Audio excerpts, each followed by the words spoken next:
বেনামাজি পাবে না নবীর শাফায়াত, দোজখ হবে শেষ ঠিকানা। আঘাত আর আঘাত, মানুষ আঘাত আর আঘাত। বেনামাজি পাবে না নবীর শাফায়াত, দোজখ হবে শেষ ঠিকানা। আঘাত আর আঘাত, মানুষ আঘাত আর আঘাত। নামাজ বিনে পরকালে, নামাজ বিনে পরকালে পাবে না সে যা।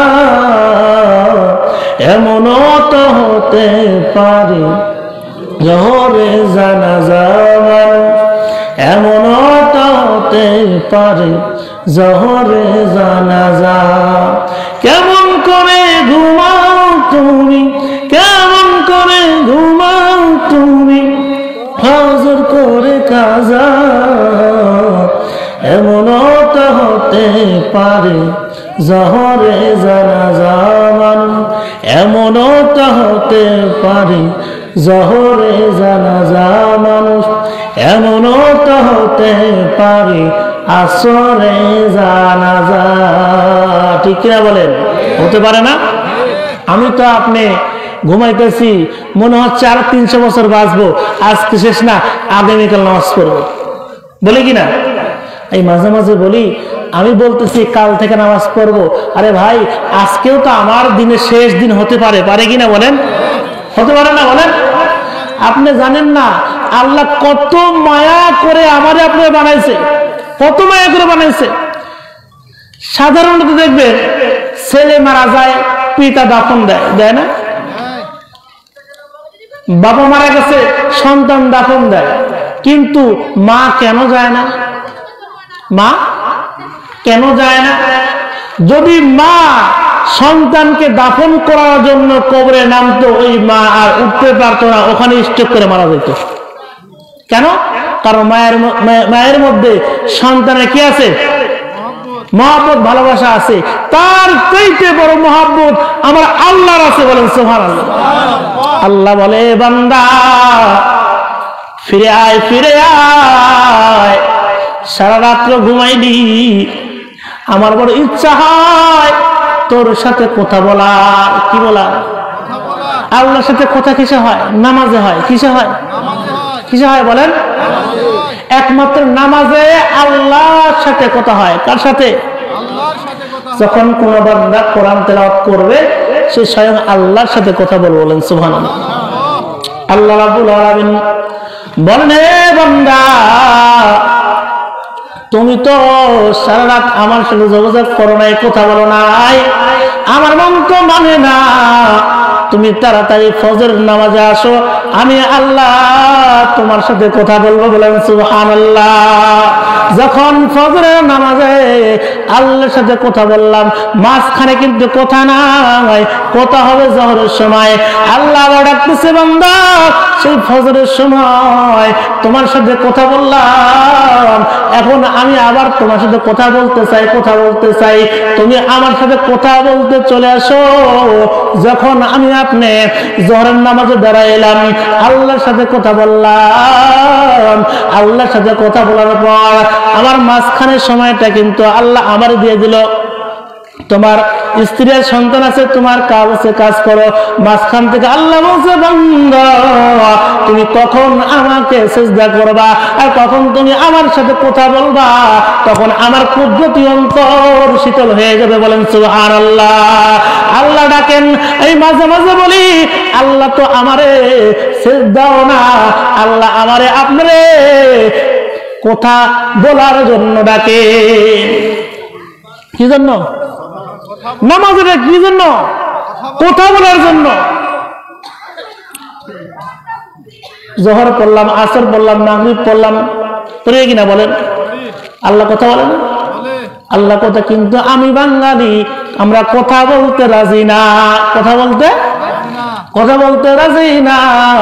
ওই সপ্তাহে একদিন কথা বলতে যাই, তবুও নাম্বারের মধ্যে থাকে ভুল। কি থাকে?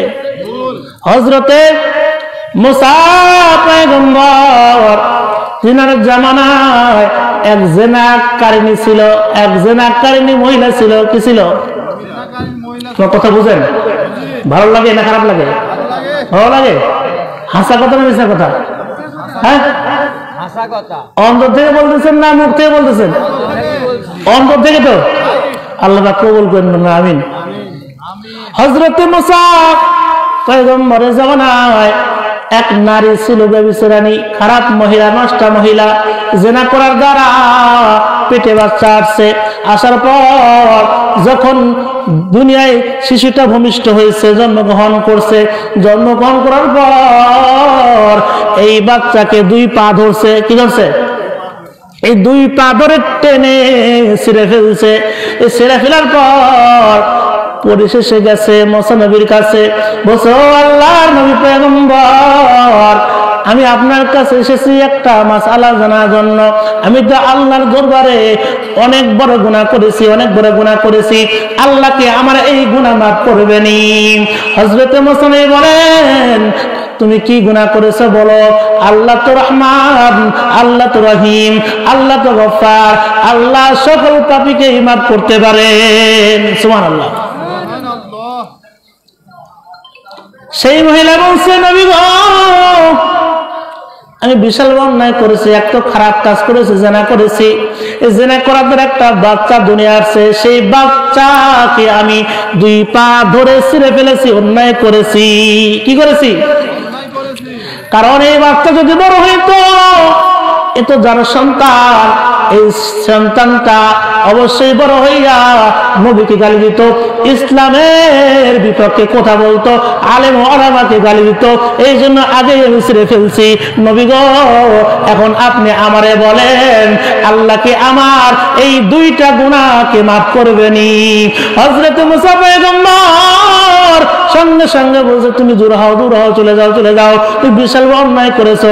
তুমি তো এক তো জিনাকারিনী, আবার একটা বাচ্চা জন্ম দিছো, সেই বাচ্চাকে টেনে ছিঁড়ে ফেলেছো, বিশাল অন্যায় করছো।